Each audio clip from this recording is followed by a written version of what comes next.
साथियों नमस्कार, स्वागत आप सबों का बिहार एसटीईटी बिहार शिक्षक बहाली माध्यमिक, उच्च माध्यमिक और प्राथमिक किसी भी बहाली की अगर आप बात करें तो बिहार में वो बहाली पंचवर्षीय योजना बन चुकी है।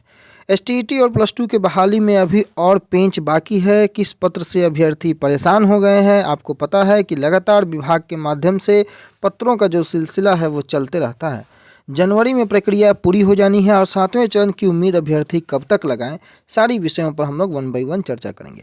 सबसे पहले मैं आपको यह बता दूं कि आपको पिछली बार जो 14 तारीख को जो पत्र निर्गत हुआ था कि 14 से 22 तक जो है वो शेड्यूल था, वो पत्र क्यों निर्गत हुआ, इस आखिर जब इस पत्र का कोई वैल्यू नहीं बचा तो उस पत्र को निकालने का मतलब क्या था। प्रक्रिया को जब जनवरी में ही स्टार्ट करना था तो उस विभागीय पत्र का कहीं से भी कोई मतलब नहीं होता है। और अगर आज के अखबारों की ओर अगर नज़र डालें तो प्लस टू में नियुक्त होने वाले अभ्यर्थियों को अभी और करना होगा इंतज़ार।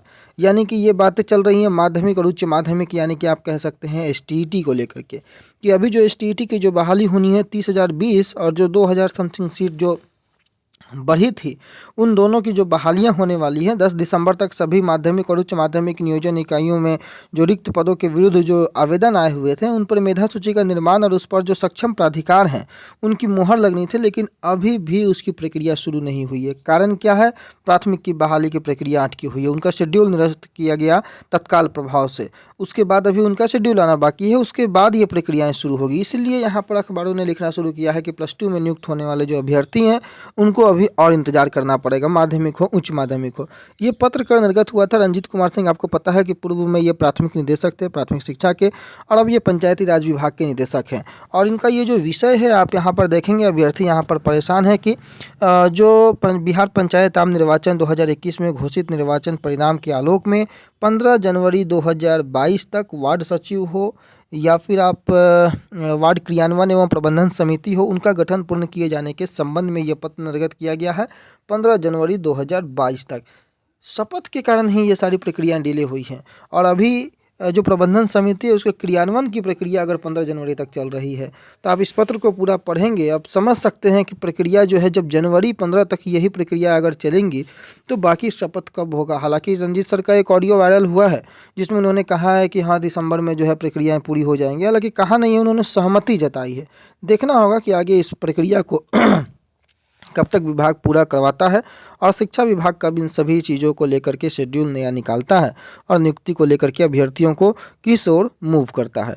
आप देख सकते हैं 1368 नियोजन इकाइयों के लिए नए साल में काउंसलिंग के आसार हैं, परंतु ये आसार पूर्व के लगभग 2 सालों से चल रहे हैं। जल्द होगा, अभी होगा, तत्काल होगा, इन सभी चीज़ों से अभ्यर्थी कहीं ना कहीं अवगत हो चुके हैं। राज्य में प्रारंभिक शिक्षकों की नियुक्ति के लिए तृतीय चक्र की काउंसलिंग अब अगले माह यानी कि नए साल के पहले माह में होने के आसार हैं। तृतीय चक्र में तकरीबन 1368 नियोजन इकाई के प्रारंभिक शिक्षकों के लगभग 12,500 पदों के लिए काउंसलिंग होनी है। और याद दिला दें कि शिक्षा मंत्री विजय कुमार चौधरी की पहल पर राज्य में तकरीबन 94,000 जो शिक्षा अभ्यर्थी हैं उनकी नियुक्ति के लिए 2 चरण के लिए काउंसलिंग हो चुकी है। 38,000 समथिंग अभ्यर्थियों का वहाँ पर सिलेक्शन हो चुका है और शेष जो इकाइयाँ बची हुई हैं उनमें 2 चरणों के काउंसलिंग के बाद काउंसलिंग करानी है तृतीय चक्र की। उसको लेकर के शेड्यूल भी निकला था जिसकी चर्चाएं हम लोग लगातार कर रहे हैं। अब 2 अगस्त से जो 13 अगस्त तक जो काउंसलिंग चली थी 2 चरणों की काउंसलिंग में ऐसी भी नियोजन इकाइयाँ हैं जिनकी काउंसलिंग या तो स्थगित कर दी गई है या फिर रद्द कर दी गई है। ऐसे नियोजन इकाइयाँ को अगर जोड़ दिया जाए तो उनकी संख्या तकरीबन 1368 होती है जिन पर इन सारी प्रक्रियाओं को अंजाम देना है। अगले खबर की ओर अगर हम चलें तो पुनः एक बार ये खबर आप देख सकते हैं अलग अलग अखबारों के माध्यम से कि हाई स्कूल प्लस टू में नियुक्त होने वाले जो अभ्यर्थी हैं उनको अभी इंतजार करना होगा। और ये खबर कहीं ना कहीं स्टेट अभ्यर्थियों के लिए बिल्कुल निराश करने वाली है। और निराश करने वाली इसलिए है चूँकि ये 6th फेज ही जब इतना डिले हो रहा है तो 7th फेज के जो अभ्यर्थी हैं जो 80,402 क्वालिफाई हैं, जो एसटीईटी अभ्यर्थी 19 वाले हैं, वो कब उनकी नंबर आएगी। अभ्यर्थी लगातार ये सवाल अगर प्रधान सचिव से पूछे थे तो उन्होंने कहा था कि जनवरी में जो है आपका 7th फेज का नोटिफिकेशन आ जाएगा, परंतु जनवरी में तो आपको छठा चरण ही कंप्लीट नहीं हो पा रहा है, तो जनवरी में अब 7th फेज का नोटिफिकेशन कहाँ से आएगा। अभ्यर्थी लगातार इस बात को लेकर के उहापोह की स्थिति में है कि आखिर 7th फेज विभाग कब लाएगा। तो ये आप बात आप तय रखें कि विभाग जो है जनवरी में जनवरी के मिड में हो, जनवरी के फर्स्ट में हो, जनवरी के अंतिम में हो, 6th फेज़ का शेड्यूल निकालने वाली है। और उसकी प्रक्रिया को लेकर के सरकार हो सकता है कि बिल्कुल फरवरी तक चली जाए। तो ये बात कहना कि जनवरी में 7th फेज़ आए, ये बिल्कुल मुमकिन अब नहीं लगता है। इसके लिए ही अखबारों ने ये प्रकाशित करना शुरू किया है कि अभ्यर्थियों को और इंतज़ार करना पड़ेगा। और ये छठे चरण वाले अभ्यर्थियों की ही बातें हो रही हैं, ये भी ध्यान रखें। 7वें चरण की कोई चर्चा भी नहीं हो रही है।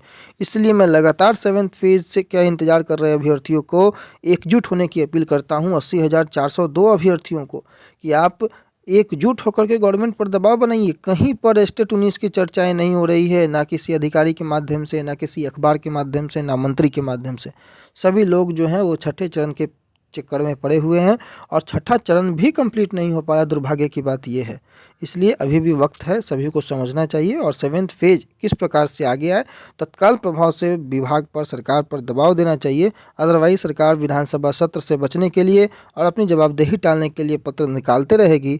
अभ्यर्थी उस पत्र पर, उस शेड्यूल पर गुमराह होते रहेंगे और विभाग पुनः उसे संशोधित करती रहेगी और तत्काल प्रभाव से निरस्त करती रहेगी।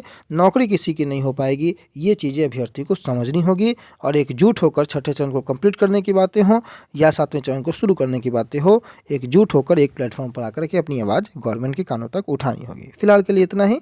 आने वाले समय में जो अपडेट होंगे उस अपडेट से आपको रूबरू कराएंगे। तब तक अपना बहुत ख्याल रखें। धन्यवाद।